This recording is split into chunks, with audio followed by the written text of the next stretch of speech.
안녕하십니까. 자, 오늘은 42페이지 6번 문제죠.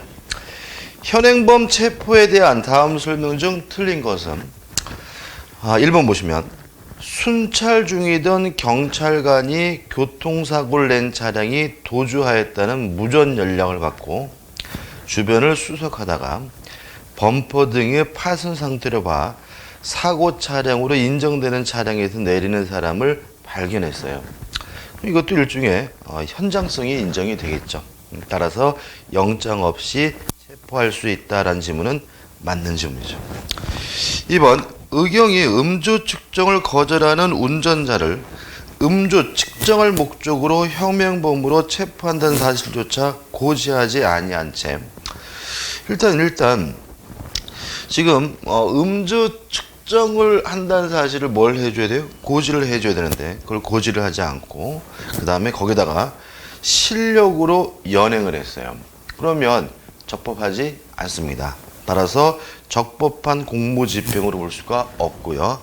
이러한 행위에 대해서 거부한 행위는 공무집행 방해죄로서 처벌할 수가 없겠죠. 그래서 실제로 최근에 언론에 많이 나오는데 이런 절차를 지키지 못해가지고 처벌하지 못하는 경우, 다시 말하면 음주가 명백하고 운전했다는 사실이 명백한데도 불구하고 경찰관이 절차를 준수하지 못해서 실제로는 처벌하지 못하는 경우가 왕왕 발생하죠.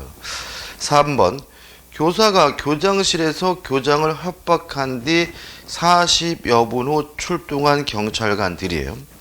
일단 협박하는 현장이라면 현행범으로서 뭐 할 수 있죠? 체포할 수가 있는데 이미 범죄가 종료된 후에 40분이 지났고요. 거기다가 계속 보시면 경찰관들이 서무실에서 나와 있죠. 그죠? 범죄 장소인 교장실이 아니라 다른 곳이죠. 서무실입니다. 따라서 이 사람은 현장성이 인정되지 않기 때문에 영장 없이 현행범으로 체포할 수는 없고요. 영장을 제시해야 되겠죠. 따라서 거부하는 그 교사를 체포할 경우에는 영장을 제시하여야 한다는 지문도 맞는 지문입니다. 4번 학교 앞길에서 폭력 등 범행을 한 후 10분 후면 얼마 안 지났죠. 그죠? 다시 말하면 범죄 행위 직후고 112에 신고를 받고 출동한 경찰이 그 학교 운동장에서, 그러면 범죄 장소가 학교 앞길이고 현재 이 양반이 지금 어디 있어요? 어디 멀리 떨어져 있는 것이 아니라 학교 운동장에 있다면 시간적으로나 장소적으로나 현장성이 인정이 됩니다. 따라서 현행범으로서 영장 없이 체포할 수가 있기 때문에 운동장에서 범인을 체포하는 경우에는 적법한 현행범 체포에 해당하지 아니한다는 지문은 X가 되고요. 답은 4번이 되죠. 7번 문제입니다. 조금 이제 6번보다는 좀 난이도가 있는데 옳은 걸 찾네요. 1번 현행범 체포 시에 미란다 고지는 체포를 위한 실력 행사 이전에 행하여야 하며, 이게 원칙입니다. 그렇지만 현행범인 경우에는 그것이 어려운 경우가 많죠. 그래서 원칙적으로 미리 고지해야 되는 것이 맞긴 하지만 예외적으로 사후에 고지하는 것도 가능하기 때문에 재합 후에 하여서는 안 된다는 지문은 X가 되겠죠. 2번 긴급 체포된 자가 소유, 소지 또는 보관하는 물건에 대하여 긴급히 압수할 필요가 있는 경우에는 체포한 때부터 48시간 이내에 하나여 영장 없이 압수수색 또는 검증을 할 수 있다. X예요. 48시간이라 24시간입니다. 다시 말하면 체포된 자의 소지물에 대해서 압수수색 영장 없이 압수하고자 할 때는 최소한 체포한 때부터 몇 시간 이내죠? 24시간 이내고요. 만약에 24시간이 이미 경과됐다면 영장이 필요합니다. 이번도 X네. 3번 수사기관이 이미 범행이 저지른 범인을 검거하기 위하여 정보원을 이용하여 범인을 검거 장소로 유인하여 체포했어요. 자, 우리가 함정 수사로서 위법한 경우는 어느 경우를 말하냐면 범죄를 저지를 마음이 없는 사람을 함정을 파가지고 범죄를 저지를 마음, 의사, 범위를 발생케 해서 범행을 저지른 사람을 체포하면 이게 위법한 함정수사입니다. 따라서 이미 범죄를 저지를 마음이 있는 사람인데 그 사람이 범행을 저지르도록 용이하게 하는 것은 함정수사가 아니고요. 또 3번 같은 경우에는 이미 범죄를 어떻게 해요? 저질렀죠. 저지른 후에 단순히 뭐 하기 위해서요? 체포하기 위해서, 검거하기 위해서 이러한 것은 함정수사가 아닙니다. 따라서 이것은 함정수사에 해당하지 않는다는 지문은 맞는 지문이고 답은 3번이 되는 거죠.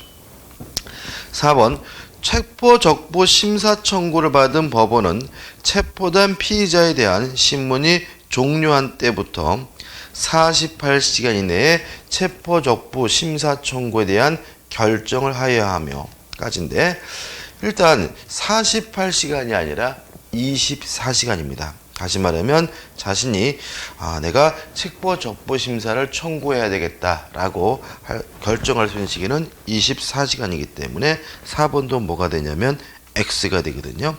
뒷부분 문제가 없죠. 법원의 석방 결정 또는 기각 결정은 심사 청구 후 피의자에 대한 공소 제기가 있는 경우에도 하여야 한다. 이렇게 나와 있죠. 아무튼 48시간 아니라 24시간 이내에 결정을 해줘야 됩니다. 넘기셔서 8번 문제입니다. 다음 중 구속 사유가 아닌 것은 기억, 피고인의 일정한 주거가 없다면 피의자를 피고인을 확보하기 위해서 구속할 수가 있습니다. 니은번 피고인이 증거를 인멸할 염려가 있거나 디귿번 피고인이 도망하거나 도망할 염려가 있는데 이 세 가지가 뭐가 되는 거죠? 구속 사유가 되는 거죠. 꼭 기억해 두시고 다시 말하면 일정한 주거가 없고요. 증거를 인멸할 염려가 있고요. 또 도망하거나 도망할 염려가 있는 때 구속하게 됩니다. 리을과 미은은 구속 사유가 아니에요. 특히 리을 사형, 무기 또는 단기 1년 이상의 징역이나 금고에 해당하는 죄는 이것은 구속 사유가 아니라 합의부, 재판 관할을 의미하고요. 미음번 범죄 중대성, 재범의 위험성, 피의자의 중요, 참고인 등에 대한 이해 우려는 구속 사유가 아니라 구속할 때 구속 여부를 결정할 때 법관이 고려해야 될 사항입니다. 따라서 구속 사유 세 가지 꼭 기억해 두시고 답은 2번이 되는 거죠. 9번 문제입니다. 피고인의 구속에 대한 설명 중 옳지 않은 것은 이 문제는 답이 4번이에요. 4개가 다 옳지 않거든요. 근데 이렇게 몇 개를 고르라는 문제가 굉장히 까다롭고 어렵죠. 근데 특히 요 몇 개를 고르라는 문제를 푸실 때는 조금 오만해질 필요가 있어요. 자신감이 필요합니다. 왜냐하면 이렇게 4개가 다 틀렸다라고 판단될 때 이런 식으로 아이씨 이거 하나 정도는 틀려야 되는데 그래가지고 자기 자신을 믿지 못해서 3번을 선택하는 우를 범하는 부분들이 굉장히 많은데 몇 개를 고르시라 할 때는 좀 결단력이 좀 필요하고요. 자신감이 필요하죠. 기억 보시면 피고인 구속의 경우에 있어 범죄 사실의 요지, 구속 이유, 그 다음에 이유 등을 고지하여야 합니다. 다시 말하면 진술 거부권을 고지할 필요가 없는 거죠. 다시 말해 지금 뭐 하려고 하냐면 구속하려고 해요. 그죠? 깜빵에 쳐넣으려고 한단 말이죠. 그러면 왜 내가 당신을 깜빵을 쳐넣습니다. 그 이유를 고지해야 되겠지만 뭐 진술을 거부할 수 있습니다. 이거는 언제 하는 거예요? 피의자 신문할 때 하는 거죠. 신문을 하고 딱 앉혀놓고 당신은 진술을 거부할 수 있는 거부권이 있는 겁니다. 있습니다. 다시 말하면 진술 거부권의 고지는 구속할 때 필요한 것이 아니라 피의자 신문 시 필요한 거니까 기억은 X가 되는 거죠. 니은번 범죄 중대성, 재범 위험성, 피해자의 및 주요 참고인에 대한 위의 우려 이거는 구속 사유가 아니라 구속을 결정할 때 법관이 고려해야 될 사항이죠. 따라서 독립된 구속 사유에 해당한다. X가 되는 거죠.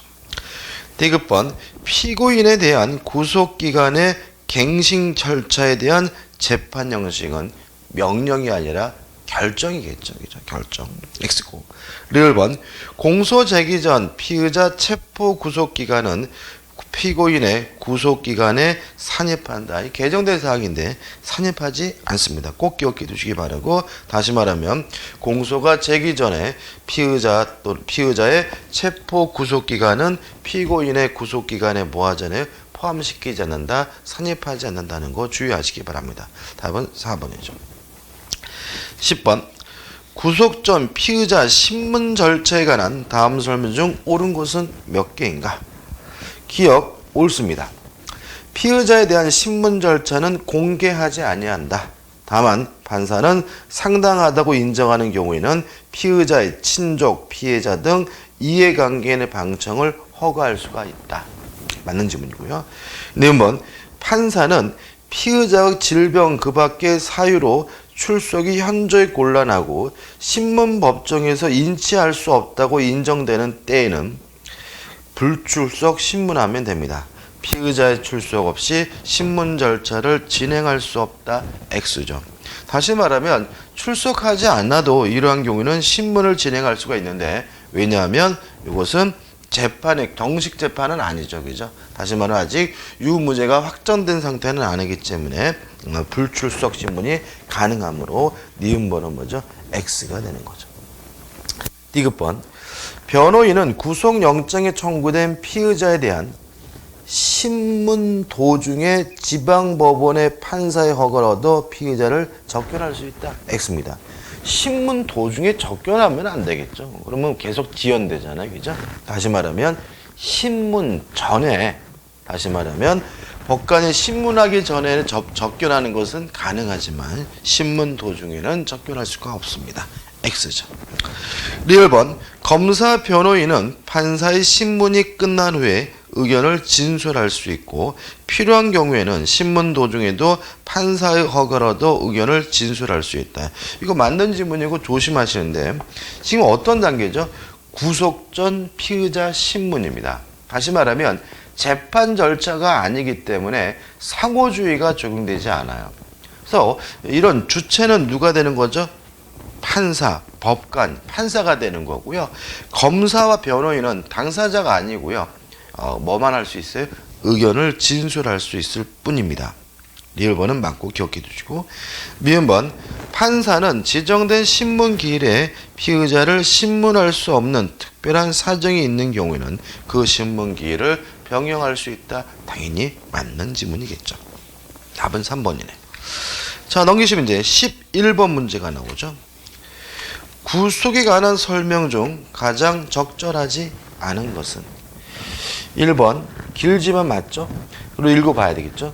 피고인의 구속기간은 2개월로 하고 특히 구속을 계속할 필요가 있는 경우에는 신급마다 2개월 단위로 2차에 한하여 결정으로 갱신할 수 있다.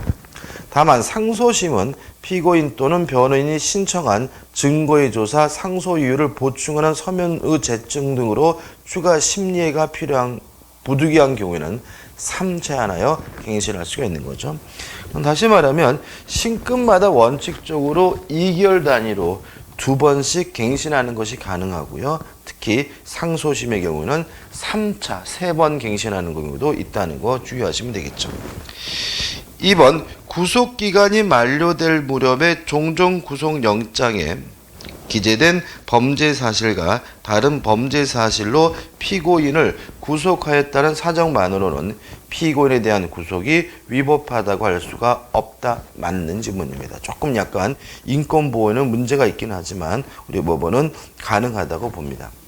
3번 불출석 상태에서 징역형을 선고받고 항소한 피고인에 대하여 제1심 법원이 소송 기록이 항소심에게 법원에 도달하기 전에 구속영장을 발부하는 것은 위법하다. X예요. 자, 좀 여기서 이제 문제가 생기는데, 자, 이런 문제죠. 지금 1심 법원에서 재판을 진행했는데 불출석했다는 말은 결국 구속이 안 된 상태에서 재판을 했죠. 재판 결과 보니까 이 사람이 뭐죠? 1심 법원이 판단했을 때 유죄인 것으로 보여요. 그래서 어떻게 해요? 징역형을 선고를 했어요.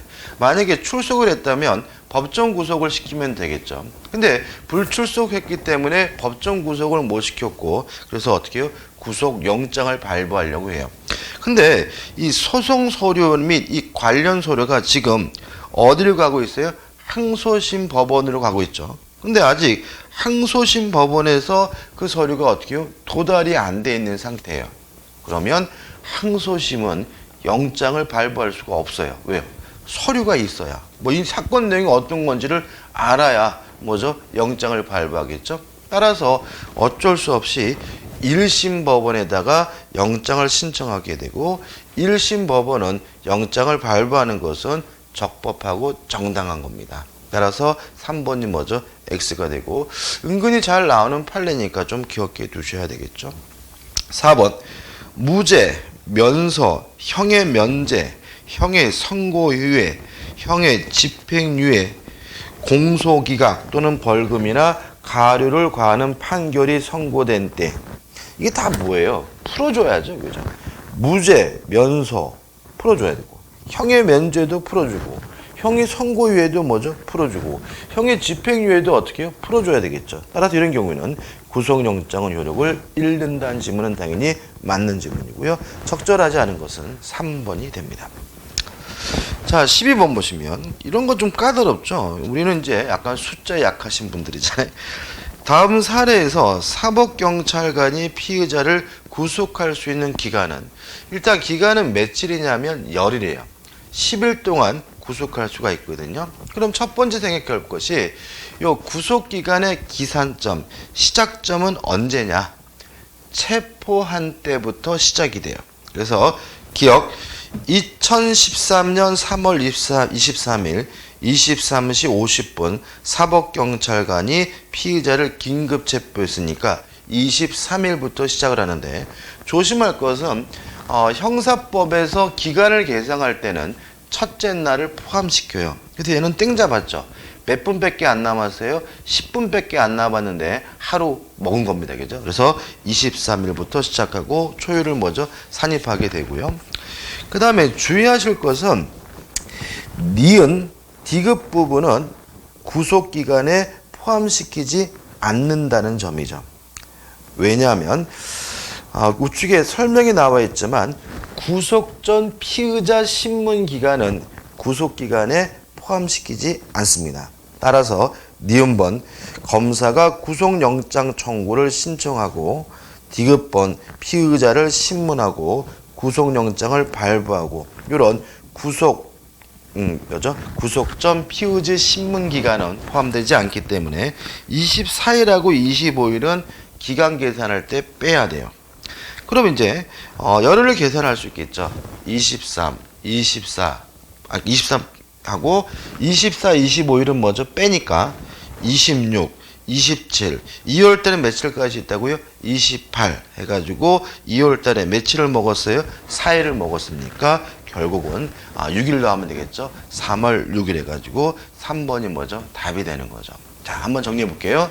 첫째, 사법경찰관이 피의자를 구속할 수 있는 기간은 며칠입니까? 열흘입니다. 그 기간의 시작점, 기산점은 언제부터입니까? 체포한 때부터 시작을 하는데, 조심할 것은 기간을 계산할 때 초일, 첫째 날을 10분이든 1분이든 5분 남았든 포함시킵니다. 하루를 먹고 지나가게 되고요. 그 다음에 또 중요하실 점은 구속 전 신문 기간은 구속기간에 뭐 하잖아요? 포함시키지 않습니다. 그래서 니은 디귿이 빠지고, 그래서 3월 6일이 되는 거죠. 13번입니다. 구속기간에 대한 설명으로 옳은 것은 1번 현행범으로 체포된 피의자의 구속기간은 구속영장이 발부된 때부터 기산한다. 방금 말씀드렸다시피 언제부터 시작한다고요? 체포된 때부터 기산 시작합니다. X네요. 2번 구속기간이 연장된 경우 그 연장기간은 구속기간 만료일부터 기산한다. X예요. 만료일 다음 날부터 기산하겠죠. 그죠? 3번 피고인의 구속기간은 원칙적으로 2개월이고 누군요? 피고인은 그죠? 이는 제1의 공판기일로부터 기산한다. X입니다. 공소 제기일부터 시작합니다. 그죠? 꼭 기억해도 될 거죠. 그죠? 첫 번째, 현행범 체포는 언제부터요? 체포시부터 시작되고 연장하게 되면 연장 만료일 다음 날부터 시작하고요. 피고인의 구속기간은 2개월인데 언제부터요? 공소 제기일부터 시작하게 되는 거죠. 4번이 뭐죠? X입니다. 감정유치기간은 구속기간에 산입하지 않지만 맞습니다. 미결 구금일수를 산입할 때는 구속기간으로 간주한다. 이거는 뭐죠? 4번은 뭐죠? 맞는 질문이지. 그죠? 그죠? 그래서 1, 2, 3번이 X입니다. 그래서 4번 감정유치기간 구속기간 포함시키지 않고요. 그 다음에 미결 구금일수를 산입할 때는 구속기간으로 간주한다는 걸 기억해 두시면 되겠죠. 답은 4번이네요. 넘기셔서 14번입니다. 체포 구속 적부심에 관한 다음 기술 중 가장 옳지 않은 것은 일단 우리가 조심할 것이 있는데 체포 적부심은 피의자가 선택할 수 있죠. 다시 말하면 24시간 이내에 신청할지 말지를 임의적으로 결정하면 되고요. 구속 적부심은 과거에는 신청이었는데 지금은 필수적입니다. 따라서 피의자가 신청하든 안 하든 간에 뭐는 필요적으로 시행하게 되는 거죠. 구속 적부심은 필요적으로 시행하게 된다는 거 하나 좀 미리 사전적으로 꼭 기억해 두시기 바라고요. 자, 14번 옳지 않는 것을 찾습니다. 1번 구속적부 신문조서는 특히 신용할 만한 정황에 의하여 작성된 문서라고 할 것이므로 맞죠? 왜냐하면 법관이 작성한 거잖아요. 특별한 사정이 없는 한 피고인이 증거로 함에 부동의하더라도 당연히 그 증거 능력이 인정된다는 걸 일단 좀 기억해 두시기 바라고요. 2번 청구를 받은 법원은 청구서가 접수된 때로부터 48시간 이내에 체포 또는 구속된 피의자를 신문하고 수사관계 서류와 증거물을 조사하여 그 청구가 이유 있다고 인정될 때는 결정으로 체포 또는 구속된 피의자의 석방을 명하여야 하면 석방 결정은 그 결정서의 등본이 경찰청에 검찰청에 송달된 때 효력이 발생한다. 심사 청구 피의자에 대하여 공소 제기가 있는 때 또한 같다. 이것도 기억해 두셔야 되겠죠. 3번이 답이죠. 체포 구속 적부 심사의 청구에 대해 법원의 석방 결정에 대해서는 항고가 허용되지 않으나 만약에 항고를 허용한다면 결국은 검사가 석방할지 안 할지를 실질적으로 결정하기 때문에 이런 건 허용되지 않고요. 그 다음에 기각 결정에 대해서는 항고가 허용된다. 이것도 허용되지 않아요. 왜냐하면 체포 구속 적부 심사는 최종적 법원의 결정이 아닙니다. 이것이 만약에 부당하다고 판단된다면 본안 판결에서 뭐 하면 돼요? 다투면 되는 것이지 별도로 이것이 다시 불복하는 절차를 둘 필요는 없다는 거죠. 따라서 체포 구속 적부 심사 청구가 인용이 되든 기각이 되든 뭐는 할 수 없어요. 다툴 수는 없고 항고가 허용되지 않는다는 거 꼭 기억해 두시기 바랍니다. 답은 뭐죠? 3번이죠. 4번 보증금 납입 조건부 피의자 석방 제도는 구속 적부 심사 청구가 있을 때만 허용되며 다시 말하면 적부 심사 청구에 대해서는 보증금 납입 조건부 피의자 석방은 인정되지 않습니다. 다시 한번요. 보증금 납입 조건부 피의자 석방은 뭐에 대해서만요? 구속 적부 심사 청구에 대해서만 인정되고요. 체포 적부 심사에서는 허용되지 않는다는 거 꼭 기억해 두시고 법원의 직권에 의하여 석방을 명할 수 있을 뿐인 직권보수기단 지문도 맞는 지문이죠. 15번입니다.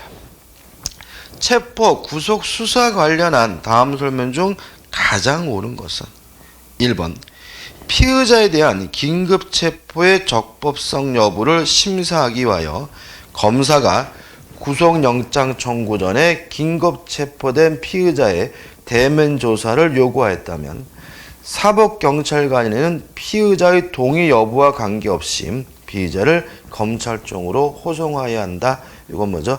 X입니다. 동의 여부와 관계없이가 아니라 동의한 때의 하나여야 합니다. 이해되시나요? 다시 말하면 지금 만약에 긴급 체포가 되는데 그것이 문제 있다면 체포 적부 심사를 청구하면 되는 거죠. 물론 검사가 인권보호기관이긴 하지만 검찰청에 호송해야 되는 것은 뭐가 필요하죠? 동의가 필요합니다. 따라서 동의 여부에 관계없이라는 1번 질문은 X가 되는 거죠. 2번 일반인이 체포한 현행 범인을 수사기관이 받은 경우 구속영장 청구 시한인 48시간은 인도받은 때가 아니라 체포 시부터 기산한다. X입니다. 이것도 인도받은 때가 아니라 체포 시부터 계산하게 됩니다. 3번 긴급 체포되었다가 구속영장을 청구하지 아니하거나 발부받지 못하여 석방된 피의자는 영장 없이 동일한 범죄 사실에 관하여 체포하지 못한다. 물론 뭐죠? 맞는 질문이죠. 답은 3번입니다. 4번 구속은 신체자를 제한하는 대인적 강제 처분으로 구인과 구금을 포함하는 개념이므로 구속영장이 기재된 경찰서 유치장이 아닌 다른 장소로 구금 장소로 임의로 변경하는 것은 허용되지 않습니다. 따라서 구금은 위법하지 아니한다가 아니라 위법한다가 되겠죠. 답은 3번이 되네요. 16번입니다. 다음은 구속영장이 청구된 피의자에 대한 신물전차에 대한 설명이다. 가장 잘못되었거나 적절하지 않은 것은 1번 형사소송법 제200조의 2, 200조의 3 또는 212조에 따라 체포된 피의자에 대하여 구속영장을 청구받은 판사는 지체 없이 피의자를 신문하여야 한다. 맞고요. 이 경우 특별한 사정이 없는 한 구속영장이 청구된 날의 다음 날까지 신문하여야 한다는 질문도 맞는 질문이고 기억해 두셔야 되겠죠. 2번이 X입니다.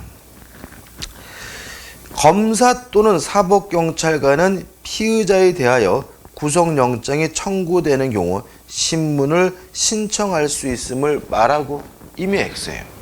왜냐하면 구속적부 심사 청구는 구속적부 심사는 이제는 선택에 의해서 하는 것이 아니라 필요적으로 당연히 하는 거예요. 따라서 당연히 하는 것이니까 신청할 수 있다고 말할 필요는 없는 거고 더더군다나 피의자 신문저서에 판사의 신문을 신청하는지 여부를 기재할 필요도 없는 거죠. 왜요? 당연히 해야 되는 것이니까요. 그렇죠? 다만 붙어도 읽어볼 필요도 없어요. 답은 뭐죠? 2번이 되는 거죠. 다시 말씀드리면 체포적부심사는 피의자의 선택에 따라서 할 수도 있고 안 할 수 있는 거지만 구속정부심사는 반드시 해야 되는 필요적으로 되어 있음을 주의하시기 바랍니다. 3번 판사는 구속영장이 청구된 피의자를 신문하는 때에는 공범 후 분리신문이나 그 밖의 수사상의 비밀보호를 위하여 필요한 조치를 하여하고 법원 사무관 등은 신문의 여주 등을 조서로 작성하여야 한다는 지문은 설명할 필요도 없이 당연히 맞는 지문이고요. 4번 신문할 피의자에게 변호인이 없는 때에는 지방법원 판사는 직권으로 변호인을 선정하여야 한다. 맞고요. 이 경우 변호인의 선정은 피의자에 대한 구속영장 청구가 기각되어 효력이 소멸하는 경우를 제외하고는 제1심까지 효력이 있다라는 말은 계속해서 1심 재판까지 뭐죠? 변호인이 변론을 하게 되는 거죠. 자, 17번입니다. 구속 전 피의자 신문, 우리가 흔히 말하는 영장실질심사죠. 규정에 관한 다음 설명 중 가장 적절하지 않은 것은 1번 형사소송법은 구속 전 피의자 신문을 피의자의 의사나 법관의 필요성 판단과 관계없이 필요적으로 실시하도록 하고 있다. 맞는 지문이죠. 2번 체포되지 아니한 피의자에 대하여 구속영장을 청구받은 판사는 피의자가 죄를 범하였다고 의심할 만한 이유가 있는 경우에 구인을 위한 구속영장을 발부하여 피의자를 구인한 후 신문하여야 한다. 다만 피의자가 도망하는 등의 사유로 신문할 수 없는 경우에는 그러하지 아니하다. 당연히 어떻게 맞는 지문이겠죠. 3번 피의자는 신문을 하는 경우 법원이 구속영장 청구서, 수사관계 서류 및 증거물을 접수한 날로부터 구속영장을 발부하여 검찰청에 반환할 날까지 기간은 사법경찰관이나 검사의 피의자 구속기간에 산입하지 아니한다. 맞죠? 구속전 신문기간은 구속기간에 포함시키지 않습니다. 4번 검사 변호인은 신문기일에 출석하여 의견을 진술할 수 있을 뿐만 아니라 X입니다. 다시 말하면 피의자 신문제도는 정식 재판이 아닙니다. 따라서 상호주의 이런 것이 적용되지 않기 때문에 의견을 진술하는 것이 원칙이고요. 신문하는 것은 허용되지 않습니다. 따라서 범죄 사실에 관하여 문답 형식으로 피의자를 신문할 수 있다는 지문은 뭐가 되죠? X가 되는 거죠. 자, 이번 강의 여기까지 하고요. 다음 강의 때 18번 문제부터 보도록 하겠습니다. 감사합니다.